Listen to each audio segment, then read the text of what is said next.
Welcome everyone to this third and final session of the trilogy of the kitchen cabinet smell sessions.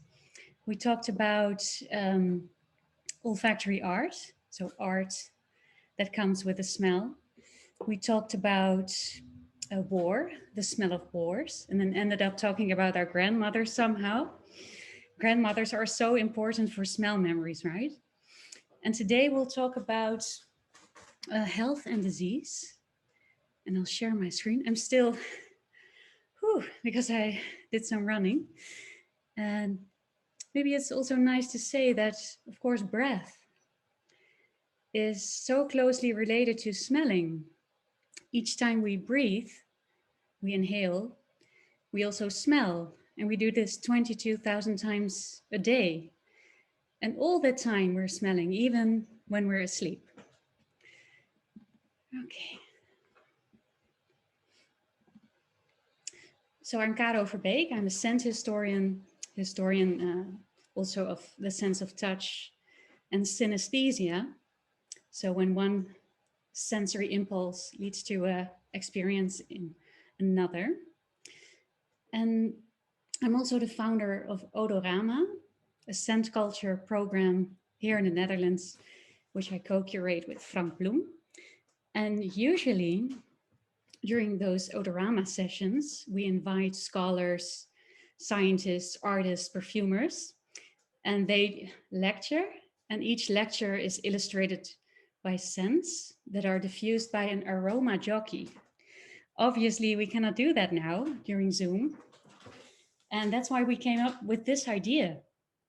We all have scents in our kitchen cabinets, so we'll use those as illustrations. The program for today, we're going to do a small experiment. Each week we start with a small experiment that teaches you about the sense of smell.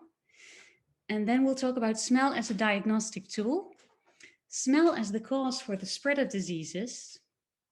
This is a historical concept. Smell to fight diseases and maintain health. And then smell, health, and religion.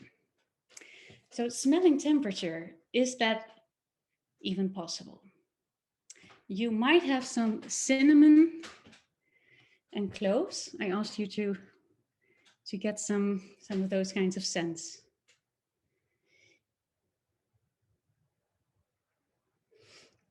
And when you smell them, tell me if this gives you the impression of a certain temperature. Is it warm or cold?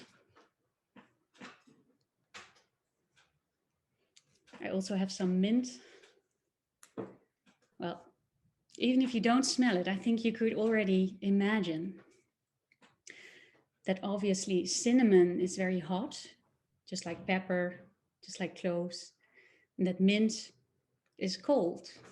But warm and cold are not smells, not smell descriptors. So how come? That's because we have a third chemical sense, not just taste and smell, but also chemesthesis or trigeminal perception. And that means every time there's an odorant, a scent, entering your nostrils, it also triggers your trigeminal nerve, very small nerve, somewhere over there. And it literally makes you have a sensation of coolness, warmth, or even pain. In the case of ammoniac, when you smell ammoniac, it's like you're being hit in the face. That's because your trigeminal nerve is irritated. Of course, in the past, people didn't know about the trigeminal nerve. Zwaardemaker called this sensation tactile sensations during smelling. So he was aware of the fact, hey, there's something other than just smell happening when I hold something below the nose. And there are also beautiful poems, such as the one very famous poem by Baudelaire, symbolist, author, called Correspondance, in which he describes perfumes as cool as the flesh of children, sweet as oboes, green as meadows, and others are corrupt and rich, triumphant.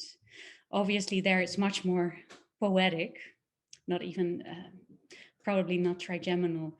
So you can speak of warm and cool and fresh smells. That's a language everyone would understand.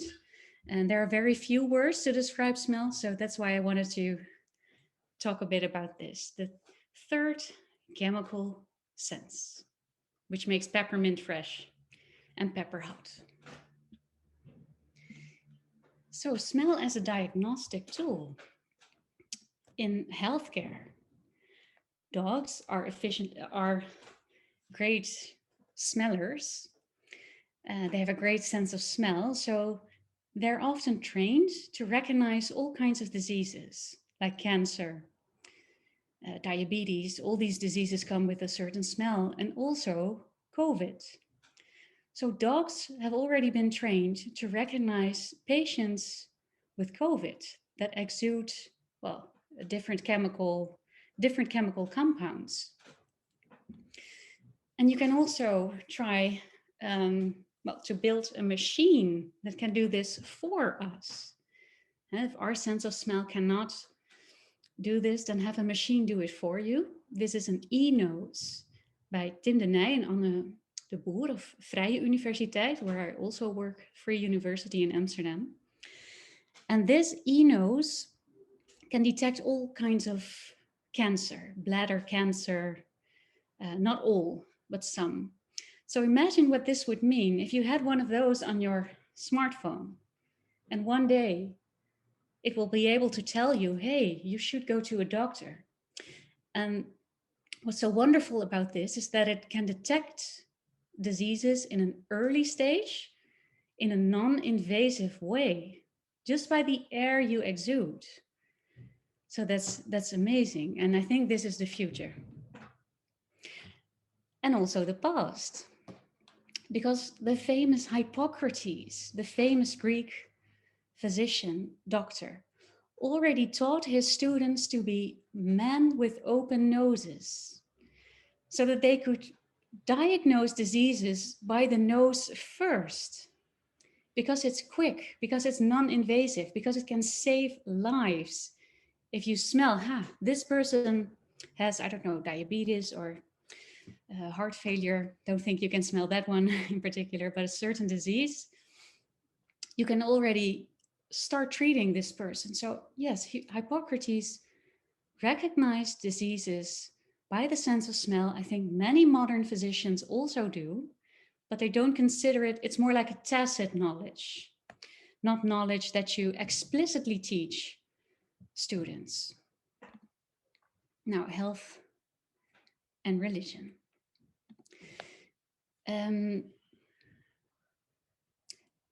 It's important to realize that in the past, people thought about diseases in a completely different way, and also about smell in a completely different way.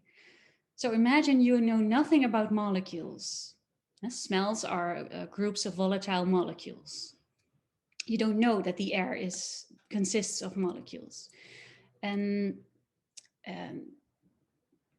if you smelled something really bad, people thought that this was a manifestation of unhealthy air. So if you smelled something terrible, people actually feared death, diseases. This was before the discovery by Louis Pasteur at the end of the 19th century that not smell, but germs were the cause for diseases, for the spread of diseases. So imagine this, for thousands of years, people thought stench was the cause for the spread of diseases. And here you can see visualization of that. The plague there is roaming the land like a skeleton, like a foul cloud of stench, making everyone ill. This is also why plague doctors, and you see one on your left side, wore these masks. So they would not have to inhale bad air, stench, and stay safe. Again, they did not know about germs. And in these beaks, they kept all kinds of fragrant substances because at the same time, people believed, okay, if stench can kill you, can make you ill, then good scents can make the air healthy again. So this beak had to give room to all kinds of substances like rosemary, cinnamon, cloves, ambergris. Sometimes these were even put on fire so that they became smoldering and smoky. So smoke would even rise from these masks.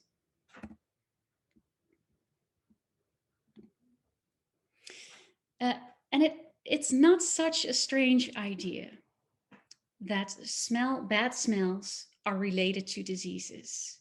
They still are. Death smells. Death smells terrible. As you can see here, these are two depictions of the biblical scene, the raising of Lazarus. And Lazarus is the one, well, he had been dead for quite a while, according to the Bible. He looks like this, well, sort of a mummy. And they open his grave. And then there's something interesting going on in the Bible. It says that the women are kind of worried and they say, Jesus, are you really going to um, raise Lazarus from the dead? He's been dead for a while. He'll give off a stench. And that we see depicted only in the right image. So in the left image, I don't see any reactions to stench. But in the left image, and in the right image, do you see that man in orange covering his nose? The smell of death is the only scent that's innately repulsive. So all the other smells, shit, sweat, we're not born to dislike those smells. That's cultural. We learn to dislike those smells. Those smells are not foul in themselves. Death, especially of humans, is one of those scents. It's imprinted in our DNA to immediately be alerted for the smell. And also imagine that in places where there is stench, so a lack of hygiene, that in these places, maybe stench is not the cause for diseases, but it is a manifestation of unhygienic circumstances. So yes, the places where there were many foul odors were also the places where many people fell ill. And if they got rid of the odors, and then they didn't know they also got rid of the germs, if you get rid of the odors, less people fall ill. So it makes sense that people held this belief for thousands of years. And it's called miasma theory. Miasma is a cloud of foul air that can make you ill. Now, as I briefly mentioned, if smells can make you ill, then other smells can help you to keep healthy. So in pharmacies, medicines were highly fragrant. That's the origin of medicines. Fragrant substances that were thought to make the air clean and to make you healthy again. What we see here is a miniature apothecary cabinet from the collection of the Rijksmuseum. So it has all those substances in those tiny bottles, and there are, as you see on the right, even secret drawers. And all of those drawers contain hundreds of odorants like spices, resins, seeds, flowers, and so on and so on. The Rijksmuseum had no idea which substances they were dealing with, but they still emanated a very strong perfume, a very strong fragrance. So we invited 3 noses. A nose is someone who is an analytical, a professional smeller. So we invited these noses from IFF and they sniffed out the drawer of resins. In Dutch, that's harsen, if you don't know what a resin is. So what comes from trees. And they sniffed each and every single one of them. And after 200 years, they were still able to determine what these resins were: frankincense, myrrh. And then they did a contest with a machine. Who was better, the human nose or a machine called a gas chromatographer that can analyze molecules?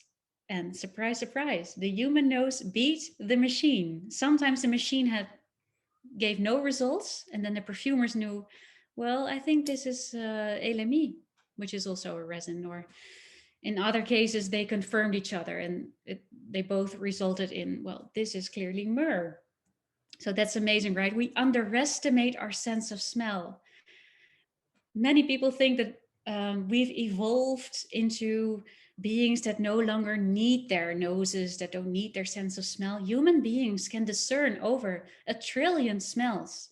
If you blindfold a human being and set out a trail in a field, they can follow that trail with their nose. We're not that different from dogs. Remember that. So, yeah. Another strategy to fight bad smells was the pomander. And the word pomander derives from pomme d'ambre, or apple of ambergris. Ambergris is the secretion of a sperm whale. Doesn't instantly smell good. It really needs to react to seawater and to oxygen, and then it needs to dry. And then it can give off a really sweet and warm scent. So pomanders were only used by the very rich, by the filthy rich. This is a beautiful one, also at the collection of the Rijksmuseum. Every of the 6 parts, holds a different scent, meant to cure different diseases. So in one of them, there was cinnamon. And we can smell together. So cinnamon was thought to be able to, well, fight the plague, make the air healthy. Or nutmeg, or cloves. These kinds of really strong smells. If you were not that wealthy, what you could do was just use what was available, and then you could use rosemary and lavender. So crush those leaves and smell, and you see what a strong smell these plants give off. So these plants now diffuse, a cloud of scent.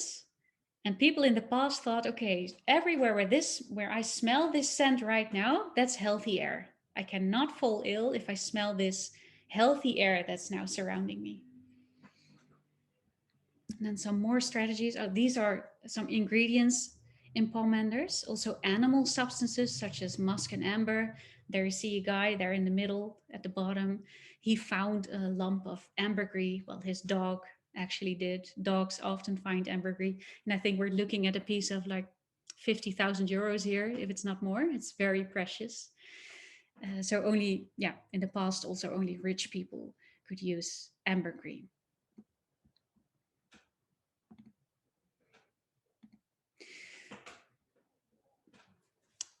People also used, and I asked you to collect this, they also used vinegar to make the air healthy. If you have a cup, that would be nice. Otherwise, I'll give you 20 seconds to get a cup, an empty cup. And maybe you remember your grandmother putting vinegar on a sponge if she wanted to deodorize spaces. Deodorize means getting rid of smells. Deodorize. And vinegar does that. So vinegar was also considered an antidote to the plague because it deodorizes, or in their ideas, because it makes the air healthy.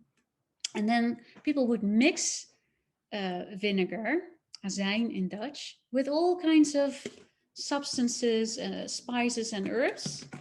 And you can put it in a cup, just a bit, and smell. Besides deodorizing, vinegar, of course, also reodorizes because it has such a strong scent. Some people also add it to their laundry to get rid of stench. I also do that. Yeah. So Yeah, it still works after hundreds of years. We now look at an image of a famous plague medicine called Vinegar des Quatre Voleurs. And I also found a recipe for that. This Vinegar des Quatre Voleurs, the story is as follows. 4 thieves, during an outbreak of the plague, kept going into houses, stealing everything while the people were just lying on the floor, dead or ill. And when they were finally caught, their prosecutors asked them, okay, how did you do this? How is it possible that you didn't fall ill? If you tell us, we'll give you clemency. You won't have to go to jail. And then they revealed this recipe here, the Vinaigre des Quatre Voleurs, or the vinegar of the 4 thieves. So you need some wormwood. I don't have any wormwood now, but lots of things are in your kitchen cabinets. Rosemary. Let's put in some rosemary in our jar. I feel like a witch now. Yeah, so rosemary, garlic, some lavender. I also have some lavender. I'm going to put that in here. Yes, cinnamon. Yes, we have the cinnamon. And some cloves. Let's put in the cloves. What else? Yeah, camphor. Don't have camphor right now, but if you leave this for a while, let's say a week, the vinegar will absorb the scents that are in those products, and then you have your own medicine or your own perfume. Perfume was often a vinegar, or also referred to as a vinaigrette, not for your salad, but as a kind of perfume or medicine. Perfume and medicine were one and the same in the past, often. Yeah, can't wait, right? Next week that's what you can do when I'm not there to guide you in your kitchen cabinets. You can smell your own vinaigrette. Another solution would be keep a goat in your house. Want to stay healthy? Keep a goat in your house. As this pamphlet tells us, how to avoid the plague, 1630. There be some who think it a great preservative against the pestilent air, that's the plague, to keep a goat in their houses because of the capacity of the houses filled with a strong scent, which the goat sends forth, prohibits the entrance of the venomous air, so the disease. All public and great meetings and assemblies must be shunned. So they also quarantined. Quarantine is not new. But what we don't do anymore is fight diseases with scents, unless you consider using sanitizer, perfume sanitizer as such. I had a goat. I remember the smell of goats clearly, but I had a female goat. The male goat, that's a whole different story. Can I see hands? Who knows the smell of the male goat? Aha, I see several. I see Kim, I see Tasha. Maybe Kim, can you say something about the smell of the male goat? I'm not so good in pronouncing myself in English, but I think it's urine and the wool of the goat together. It's really disgusting. Yeah, it's disgusting to us, and I guess very attractive. Lately there was a program on television. It's called New Farmers, and they were having a goat, and they were nearly passing out nearby the goats. Yeah, it's an incredibly strong smell, and that's why it also has its own category. It's a special word, and the word for that smell is caprylic. Isn't it beautiful? Caprylic. Like capra, Latin for goat. Are there any other questions in the meantime? I think we're halfway now, so in the chat, are there any questions? I think Nikki Brigham had a question about plague masks, if you want to unmute yourself.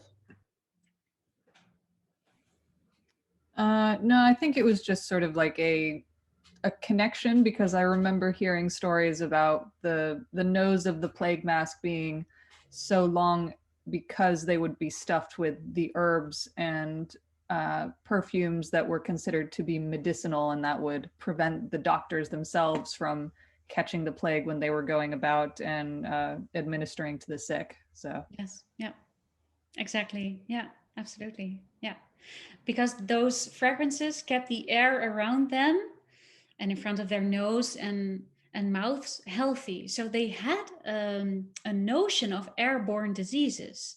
This is what they were right about. Many diseases are airborne, so yes, they travel through the air, and smell is one of the few manifestations of air, right? How else can we perceive air? It's invisible. Maybe you can feel it when there's wind, but you can also smell it. So it did make a lot of sense, especially when you realize that most plants and trees have their own odors, fragrant resins, exactly for that, to keep themselves healthy. So they can fight viruses, germs, bacteria with their fragrant substances. So yes, certain odorants are very antiseptic. So it worked. Otherwise, it wouldn't have been maintained so long, this miasma theory. Okay, we're going to continue with another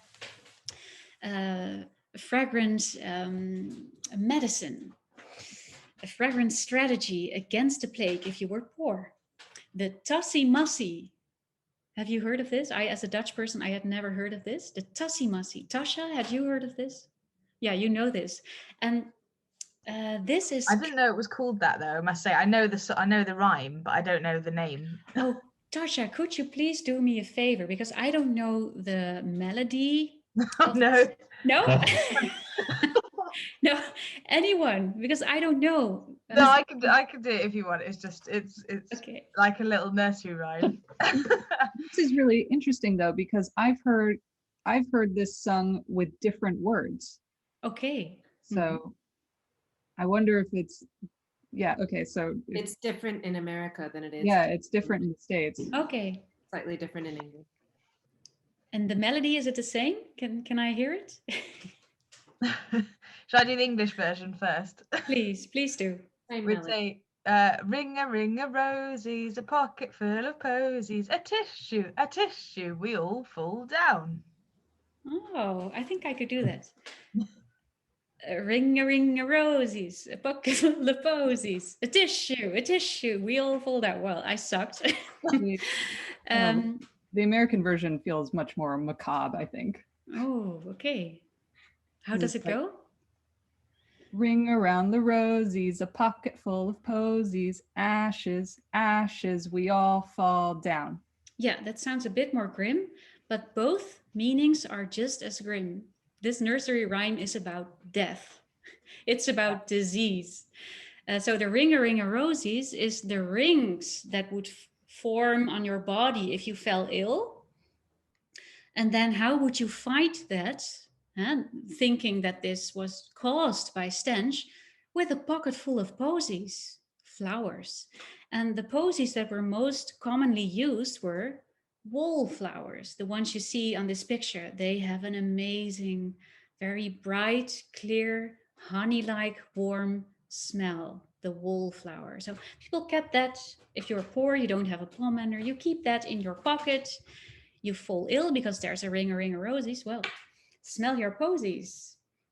A tissue, when you're ill, and then you might die, fall down. Sorry to break that to you. Or did you know this song, this nursery rhyme was about the plague? Yes. I had no idea. Yeah. In the American rhyme, I guess the ashes are from burning the bodies so that the plague couldn't spread further. Yes. Yeah. Yeah, that's also a strategy, burning the bodies, or as the physician of William of Orange, what he recommended was to grow grass on graveyards. So plant seeds of grass on graveyards that would diffuse a different smell and would keep all the smells of death under the ground. But yeah, burning seems also was a very much used strategy. And then another strategy, and that's the final strategy we'll talk about today, Meadowsweet. In Dutch, that would be moeraspirea. And in Dutch, it's also literally called the chamber herb. And in English, it's referred to as strooiing herb. And also in Dutch as a strooikruid. So a spice or an herb that you throw on the floor. And I have a short clip of a reenactment. So this plant usually grows in meadows or near the water. And it smells like hay, like almonds and hay, because it has coumarin. Coumarin is an ingredient in Chanel No. 5, not anymore, but it used to be. So very, very warm scent. That's why it was thrown on the floor. So the moment you step on it, you crush the leaves, the smell rises. And again, this was thought to keep the air clean, safe, and healthy.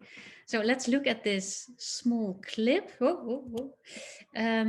I believe that I cannot do it from, that's what I learned. You cannot do it from your PowerPoint on Zoom. So what I'll do is copy paste it and then stop share. And then in the meantime, I go to YouTube.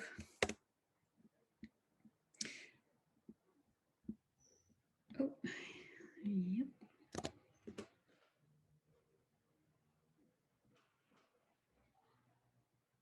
Yes, and then I'll share my screen again. Technology. Yes, and then you'll see me and Frank Bloem just stepping on in Dutch.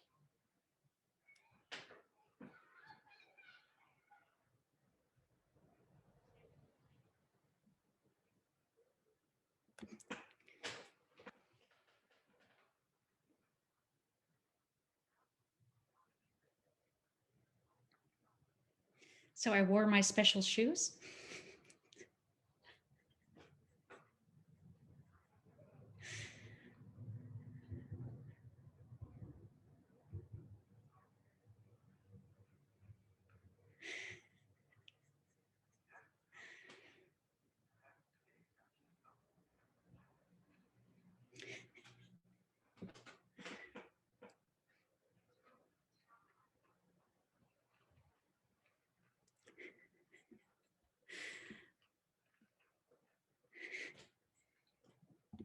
I think you get an idea.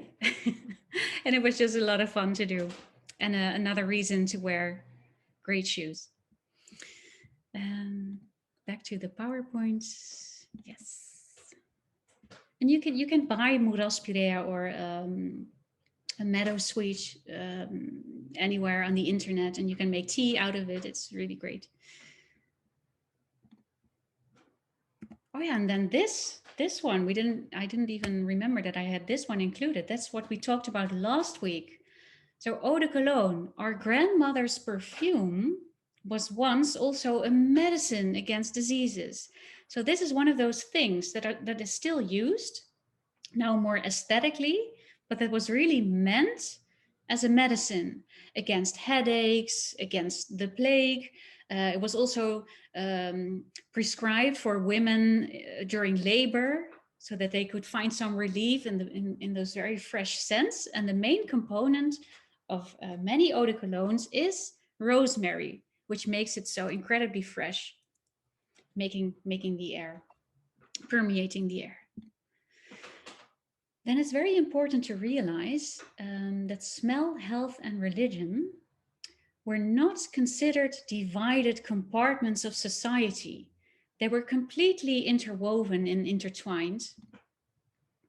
But first I want to give this example that also has to do with a disease.